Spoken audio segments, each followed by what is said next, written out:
j'étais en mode automatique. J'avais, entre guillemets, un objectif.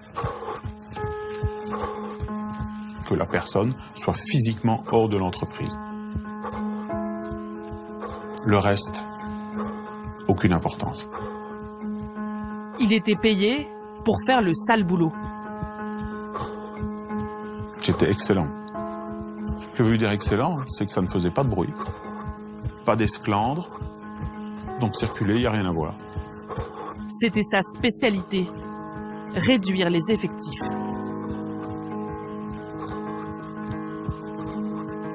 Vous faites ce qu'on attend de vous, c'est-à-dire quelque chose qui ne laissera pas de traces, qui ne touchera pas l'entreprise et qui fera disparaître le salarié le plus vite possible. Faire disparaître des salariés, les licencier, couper des têtes, quel qu'en soit le prix. En 22 ans de carrière, il affirme avoir mis à la porte près de 1000 personnes. Didier Bill est DRH. Industrie automobile, pharmaceutique, électronique, il a travaillé pour une dizaine de multinationales. Mais il n'est pas un DRH comme les autres. Depuis 5 ans, il est manager de transition. Il intervient dans les entreprises pour des missions de courte durée. Licenciement abusif, chasse aux syndicalistes, il révèle les petits secrets de certaines grandes entreprises pour vider les bureaux à moindre frais, en évitant tout plan social. Didier Bill, une personnalité complexe, un homme au passé trouble. Il est en conflit avec plusieurs de ses anciens employeurs. Il va nous confier ses méthodes à lui, souvent violentes. Moi, je ne suis pas violent, mais la manière dont je fais les choses est violente. Convoquer, comme ça, dire, appeler quelqu'un au téléphone, lui dire « Tiens, tu peux passer dans mon bureau ?» « Oui, tout de suite. » Et puis quand la personne arrive, ne se doutant de rien, lui dire « Bonjour, assieds-toi, tu vas quitter l'entreprise tout de suite. » Je ne suis pas violent, je ne frappe pas, je n'insulte pas. Mais l'acte en lui-même est d'une violence inouïe. Vous avez fait des choses immorales ? Licencier quelqu'un qui ne mérite pas d'être licencié, au cas où on pourrait mériter d'être licencié, c'est immoral, bien entendu. Vous avez demandé de faire des choses illégales ? Ah oui, j'ai fait des choses illégales. Vous avez passé votre vie professionnelle à mentir, en fait, pour licencier des gens. J'ai passé une partie de ma vie professionnelle à prendre certaines libertés avec la réalité. Est-ce que vous regrettez parfois d'avoir gagné de l'argent sur le dos de licenciements souvent sans cause ? Non. Non. Vous n'avez pas honte ? Ah non. Non, non. Je pense que j'aurais pu en gagner beaucoup plus. Et je pourrais en gagner beaucoup plus en étant encore plus crapuleux et plus sanguinaire. Il touchait en moyenne 240 000 € par an. Ni remords, ni regrets, Didier Bill n'est pas un repenti. Avant de quitter le monde des ressources humaines, il a décidé de nous en révéler certaines pratiques.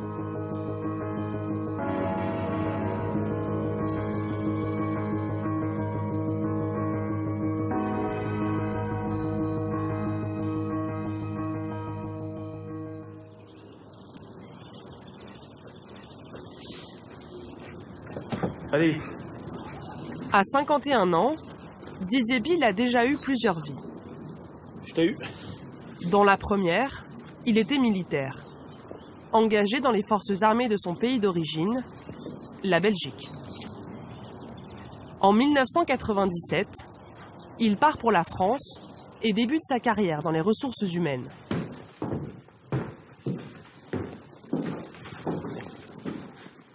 Didier Bill a toujours fait très attention à son CV.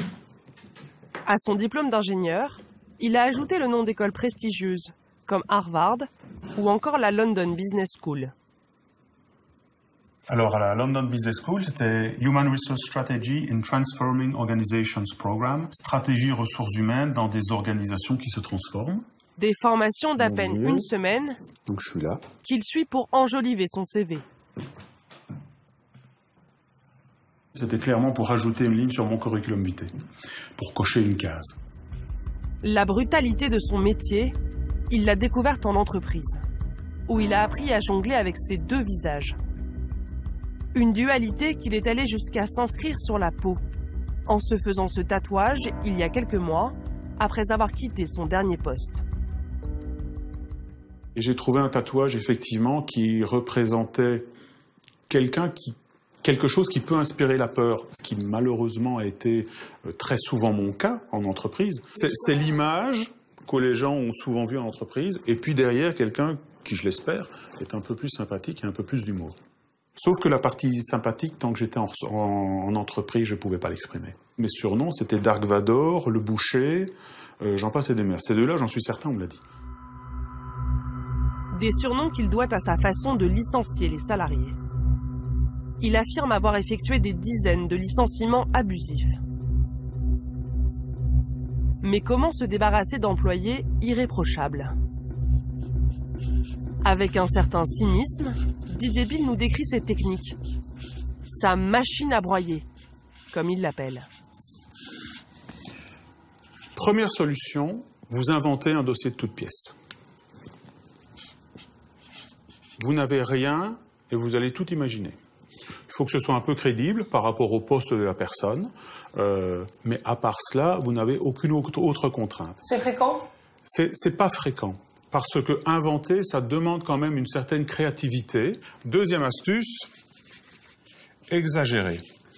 Exagérer, c'est-à-dire que vous prenez un fait mineur, mais qui repose malgré tout sur un élément factuel, et à partir de ce fait mineur, vous allez le monter en épingle, le présenter sous un angle grossissant, avec une grosse loupe grossissante, et qui justifie, et vous allez expliquer pourquoi ce que ça le justifie un licenciement. Exemple, vous allez voir le manager qui doit licencier quelqu'un, vous lui demandez, bon alors il va falloir licencier Durand, qu'est-ce que tu as qu'on...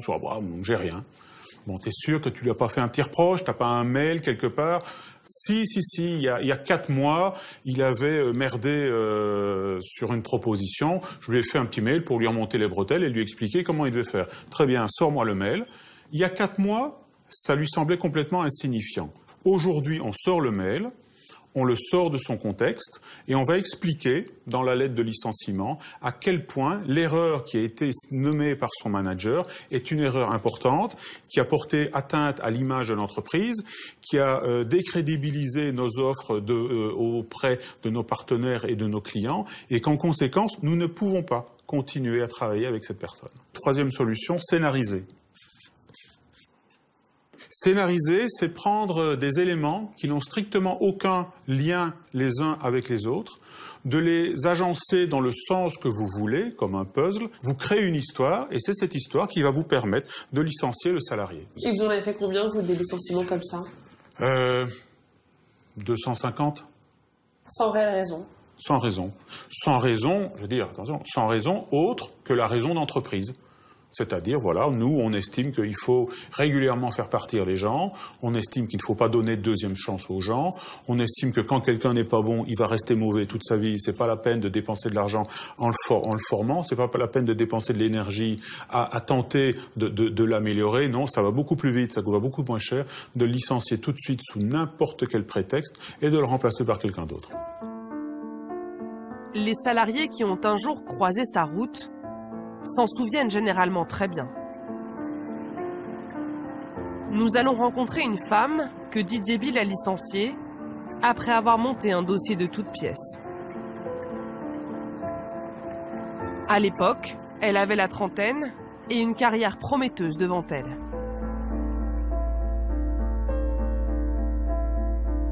Claire était directrice financière depuis 3 ans dans une grande multinationale.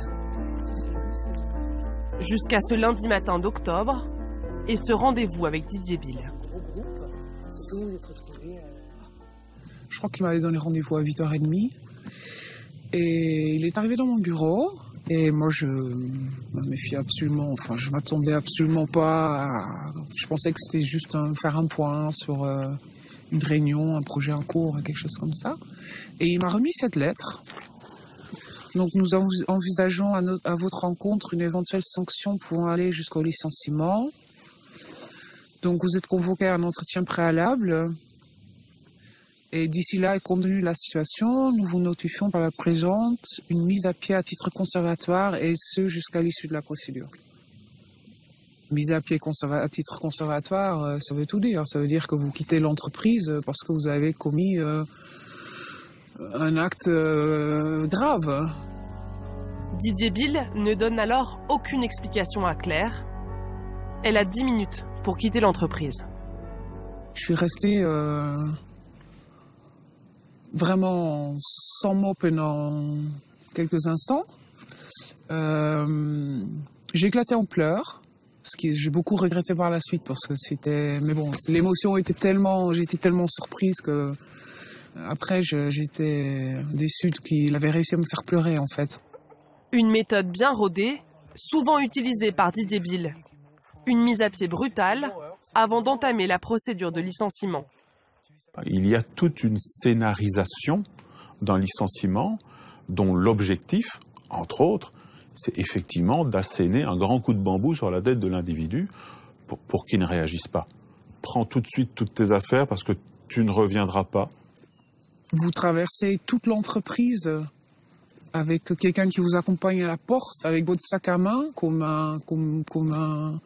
une voleuse en fait. Donc forcément, on n'a pas le temps d'expliquer aux gens ce qui se passe, on n'a pas le temps de dire au revoir à ses collègues, tout le monde a peur, ils ont tous peur qu'il leur arrive la même chose.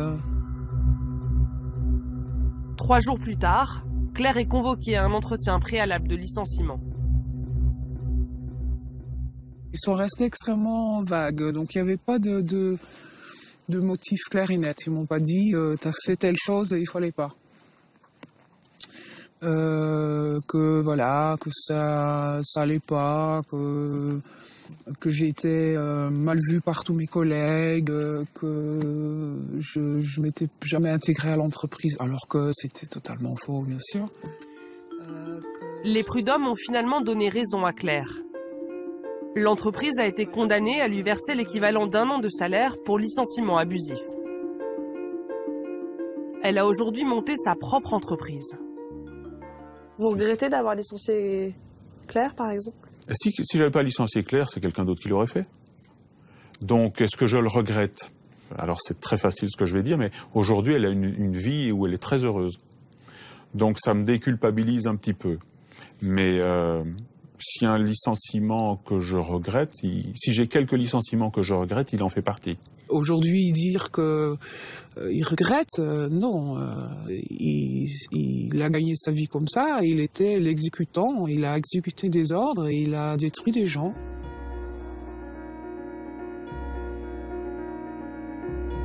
Didier Bill va nous révéler une autre pratique en vigueur dans certaines entreprises pour licencier leurs salariés. Une méthode étonnante. Dans ces sociétés, les salariés sont notés en fonction de leur performance. C'est tout à fait légal. Mais certaines d'entre elles iraient plus loin.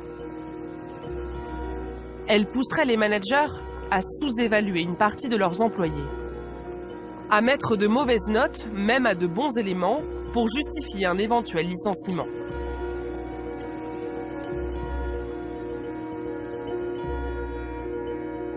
Didier Bill a pratiqué ce système de classement. On l'appelle la sous-notation forcée.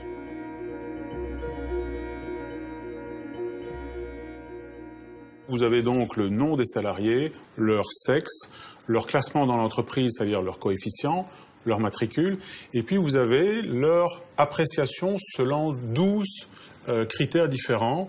L'expertise, la taille de l'expertise, la profondeur, c'est-à-dire le nombre d'années d'expérience, est-ce que leur expertise est intéressante ou non, etc. On en arrive également à des notions comportementales, le comportement, la contribution, la résistance au changement, le customer orientation, le leadership. Et au final, le score donnait automatiquement un score d'action qui va de 1 et vous avez jusque 5, et notamment, vous avez ici 3 personnes, tout en bas, qui étaient classées 5. Qu'est-ce que ça veut dire, classé 5? Classé 5, ça veut dire à licencier le plus rapidement possible. Et c'est quoi l'intérêt? L'intérêt, alors moi je vous répondrai qu'il n'y en a strictement aucun.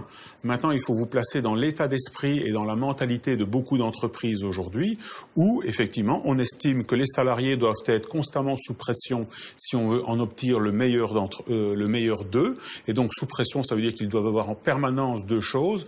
D'une part une carotte, en général financière, et d'autre part un gros bâton, c'est être un 5 ou autre chose dans une autre entreprise et de se faire jeter. Selon Didier Bill, dans certaines entreprises, la direction imposerait à ses managers de classer les salariés par groupe, de réaliser des quotas de bons et de mauvais élèves. Sur ce document, il serait demandé aux managers de respecter des pourcentages.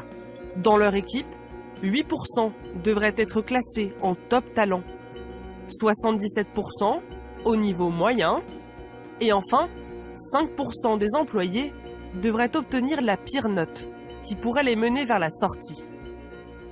Quel que soit l'état de l'entreprise, quelles que soient les compétences des gens, quels que soient les résultats d'un département ou d'un service, on vous dit, toi, dans ton département, et on le dit dans tous les départements, tu as 5% de ton équipe qui doivent être mauvais, et ces 5%, ils vont gicler. Didier Bill affirme avoir mis la pression sur des managers pour qu'ils appliquent ces quotas.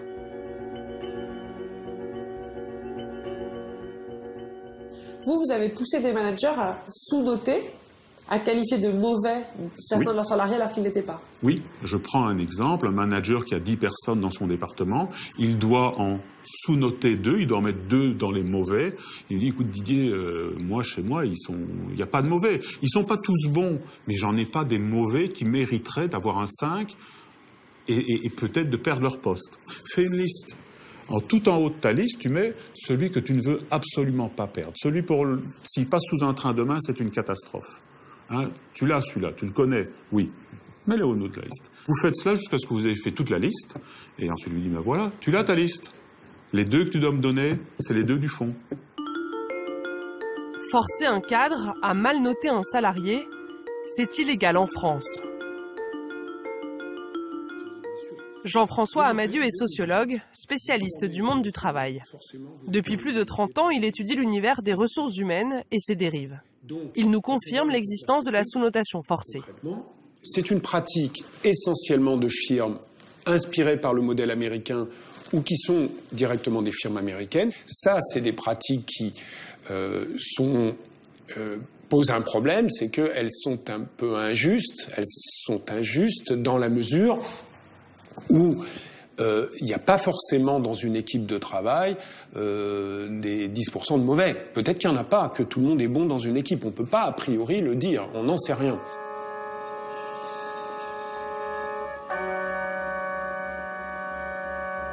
Parfois, la notation servirait aussi à se débarrasser de salariés devenus gênants. Comme des syndicalistes par exemple. Certains estiment avoir été victimes d'une évaluation injuste. C'est le cas de Thierry Mével. J'imaginais pas un instant être visé par une mauvaise notation, d'autant plus que les années passées, les 18 ans passés ont été très bonnes. Après avoir passé 18 ans dans une entreprise d'électronique, cet ingénieur a été licencié suite à une mauvaise note. Ce n'est pas Didier Bill qui a procédé à son licenciement, mais ils ont un temps travaillé dans la même entreprise. Je le comprends pas. Vous savez, quand on est ingénieur, on aime bien comprendre ce qui se passe. Cause, conséquence, quoi. Thierry Mével fabriquait des puces électroniques pour les cartes bleues, les téléphones portables ou les ampoules. Un métier qu'il adorait. Donc voilà un peu le genre d'objet connecté que l'on fait chez NXP, avec une puce spéciale à l'intérieur qui permet d'être piloté donc à distance. Son expertise, ses compétences ont longtemps été reconnues par l'entreprise et même saluées par de bonnes notes. Et ça, c'est un résumé de mes dernières évaluations. Alors en 2011, j'étais Good Performer, en 2012, Good Performer, en 2013, Good Performer, en 2014, good performer. Donc ce qui signifie bon élément, ça c'est une bonne note? C'est une bonne note, oui, tout à fait. Depuis 18 ans, j'ai toujours eu ces bonnes notes, ce genre de notes, et en plus des récompenses financières. En 2016, Thierry Mével est déclassé. Alors voilà la note finale, définitive. Needs improvement, doit s'améliorer, une mauvaise note. Quand j'ai vu ça, j'ai été plus que surpris, j'ai été écœuré. 7 mois plus tard, Thierry Mével est licencié pour insuffisance professionnelle. Nous avons convoqué un entretien préalable à un éventuel licenciement. Ainsi, votre manque de clairvoyance ne donne que peu d'espoir sur votre capacité à atteindre le niveau de compétence requis. Cette situation n'est plus tolérable, etc. Manque d'organisation, votre autonomie et la fiabilité des résultats que vous produisez ne sont pas en ligne avec un niveau d'ingénieur expérimenté. C'est que ça, pendant 6 pages. Et bien sûr, il n'y a pas de fait derrière, il n'y a rien. C'est juste des allégations. J'aurais pas envoyé un mail à un client à telle date, ou j'aurais refusé, paraît-il, de faire un document pour un marketing. Alors, je ne suis pas marketing, mais bon. Voilà, des choses très futiles, pas vérifiables, insensées, calomnieuses même. La raison, selon lui, la présence de son nom sur la liste des élections syndicales. Il affirme que lorsque la direction a découvert qu'il souhaitait s'engager, elle aurait tout fait pour se débarrasser de lui avant qu'il ne soit élu et ne devienne salarié protégé. L'engagement syndical, c'est peut-être à ma décharge, j'ai peut-être été naïf, mais je l'ai fait un peu ouvertement, quoi. Plus mon engagement que j'affichais, que je disais, verbalement, à la pause café, à mes collègues, à tout le monde, en fait. Donc c'était un secret de polichinelle. Et vous estimez qu'à partir du moment où vous avez manifesté l'envie de vous engager, d'un point de vue syndical, les choses ont changé? A posteriori, c'est l'évidence. Licencier des salariés alors qu'ils s'apprêtent à s'engager dans un syndicat. La pratique est loin d'étonner Didier Bill. Selon lui, elle serait courante et il l'aurait lui-même pratiquée. Dès qu'il y a la moindre rumeur que quelqu'un pourrait se porter candidat, il n'y a pas de temps à perdre. Donc oui, là, il y a une course contre la montre. Tant que c'est qu'une rumeur, vous pourrez prétendre que vous ne la connaissiez pas. Vous avez licencié des gens parce qu'ils allaient se syndiquer? Oui. Thierry Mével n'a pas réussi à faire reconnaître la discrimination syndicale devant les prud'hommes, faute de preuves concrètes. Mais sa procédure pour licenciement abusif est toujours en cours. L'entreprise qui l'a licencié s'appelle NXP, un leader européen de composants électroniques. Sur le site de Caen, où travaillait Thierry Mével, les effectifs ont été divisés par 3 en 10 ans. Selon la direction, suite à l'arrêt de certaines productions. Malgré son licenciement, Thierry Mével continue de s'intéresser aux méthodes de son ancien employeur. Comment vas-tu ? Ce jour-là, il rejoint 2 de ses anciens collègues, élus de la CGT, qui travaillent encore chez NXP. Ils parlent d'un climat très pesant dans l'entreprise et veulent nous montrer des documents confidentiels. Les salariés n'auraient jamais dû en connaître l'existence. Sur celui-ci, qui date de 2010, la direction fait des recommandations à ses managers. Elle leur suggère des pourcentages de bons et de mauvais élèves.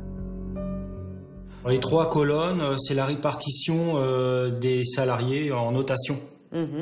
Donc vous avez 20% de personnes qui sont vraiment strong performers globalement, donc qui sont 70% de salariés qui sont dans la moyenne, qui sont des good performers.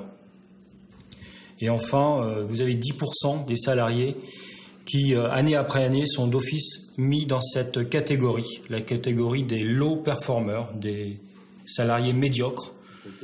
Mais c'est un autre document qui les a particulièrement choqués. Il date de 2015.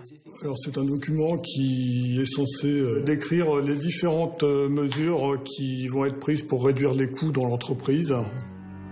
Parmi les pistes pour réduire les coûts, restreindre les voyages en favorisant les conférences téléphoniques via Skype, geler les embauches, réduire l'utilisation de matériel électronique et accélérer la sortie des low performers, les éléments les moins bien notés de l'entreprise.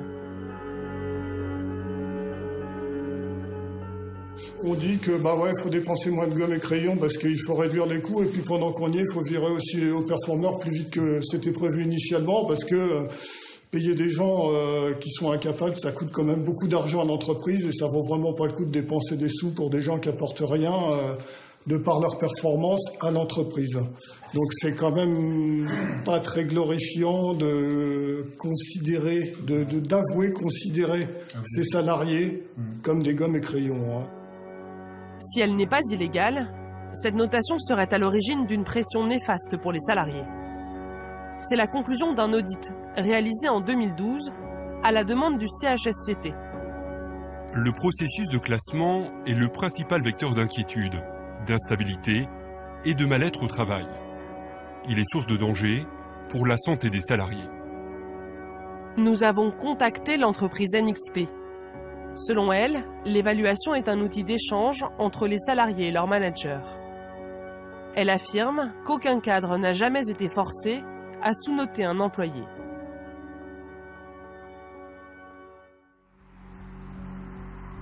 Parmi les méthodes occultes de certaines entreprises, il y en a une autre que Didier Bill veut nous révéler. Les plans sociaux déguisés. En clair, réduire les effectifs petit à petit. Dans la profession, cela s'appelle licencier au fil de l'eau. Une pratique qui permettrait d'éviter le plan social, plus dommageable pour l'image de l'entreprise. J'ai licencié des gens sans raison parce que l'entreprise voulait réduire ses effectifs, mais ne voulait pas faire un plan social. Pourquoi ? Parce que ça fait du bruit, parce que ça peut faire une mauvaise presse, parce qu'elle pense que ça va remuer un peu plus l'entreprise et créer une mauvaise ambiance, et qu'il y aura une moins mauvaise ambiance si on fait ça discrètement un petit peu toutes les semaines. Donc qu'est-ce qu'on vous disait concrètement ? Eh ben, il faut réduire les effectifs. Voilà, il faut réduire les effectifs. Pour l'instant, pour X, Y raison, on ne souhaite pas mettre en place un PSE. Donc, on va les réduire au fil de l'eau. Le rôle du manager, c'est de fournir les noms et les dates. Le reste, entre guillemets, moi, ça ne m'intéresse pas. Nous avons joint plusieurs managers qui ont travaillé dans une multinationale où Didier Bill a été en poste. Il gérait des équipes d'une centaine de personnes. Il nous confirme avoir assisté à des réunions au cours desquelles on leur imposait des objectifs de réduction d'effectifs. On vous donne sur une zone où on vous dit vous êtes 100, dans 3 mois il ne faut plus être que 86, les 14 ils passent où? Comment je fais? Qu'est-ce qu'ils ont fait ces gens-là? Vous voyez? Clairement, vous vous débrouillez. Donc, soit vous mettez la pression sur les gens pour qu'ils démissionnent, soit vous mettez une telle pression et vous provoquez des fautes pour les mettre en faute et les licencier. Clairement, ça veut dire ça. C'était quoi les méthodes? Oui, il y a tout un tas de choses. Il y a des objectifs inatteignables, il y a une pression constante sur les gens. Vous savez, le harcèlement n'est pas toujours dénoncé. Hein. Quand vous harcelez les gens, soit ils démissionnent, soit ils vont faire des bêtises, hein, clairement.